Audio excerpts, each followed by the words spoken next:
జోహార్ నాయన్ నరసింహారెడ్డి గారు, జోహార్ నాయన్ నరసింహారెడ్డి గారు.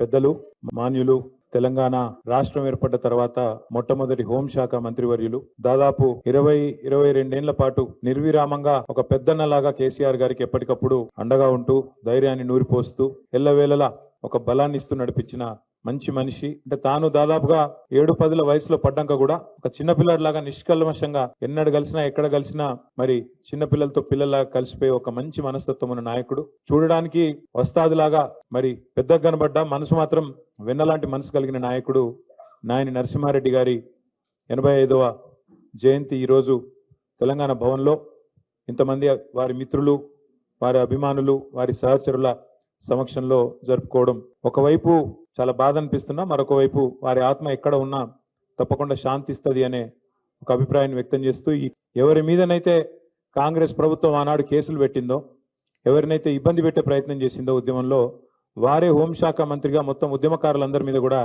కేసులు ఎత్తేసే విధంగా వారికి ఆ బాధ్యత అప్పచెప్పింది పెద్దలు కేసీఆర్ గారు. వారి యొక్క కమిట్మెంట్ గురించి చెప్పాలంటే, వారు సంపాదించింది పేరు, డబ్బు సంపాదించకపోవచ్చు కానీ పేరు మాత్రం అపారంగా సంపాదించారు. ఎంత పేరు ఎట్లా వస్తుందంటే మనిషికి జీవితంలో, నాకు బాగా గుర్తుంది, నేను పెద్దలు కేసీఆర్ గారితో పాటు ఢిల్లీలో ఉన్నా. 2005వ సంవత్సరమో 6వ సంవత్సరమో కరెక్ట్గా గుర్తులేదు.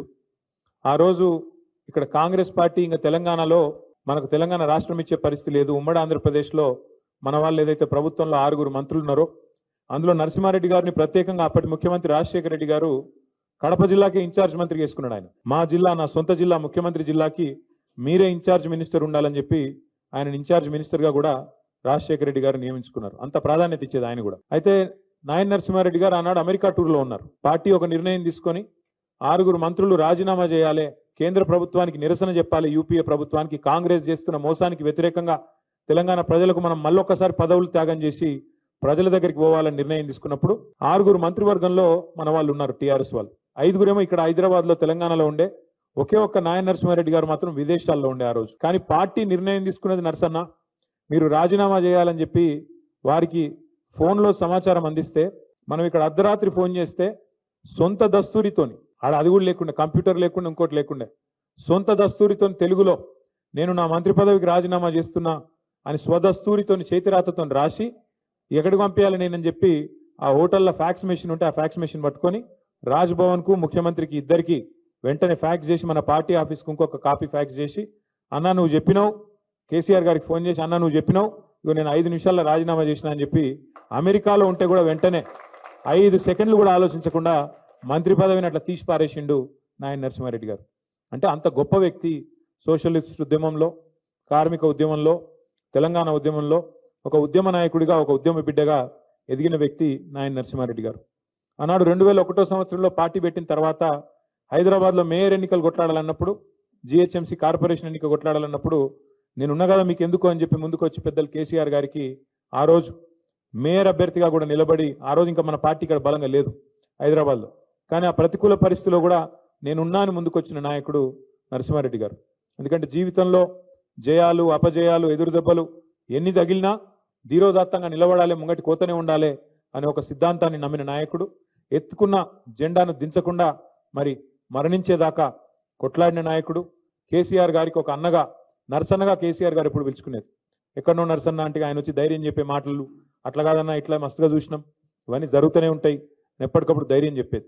అట్లా ఎన్నో గొప్ప అనుభవాలు పెద్దలు కేసీఆర్ గారికి, వారికి ఒక సొంత అన్నదమ్ముల మాదిరిగా కలిసిమెలిసి ఉన్న పరిస్థితి.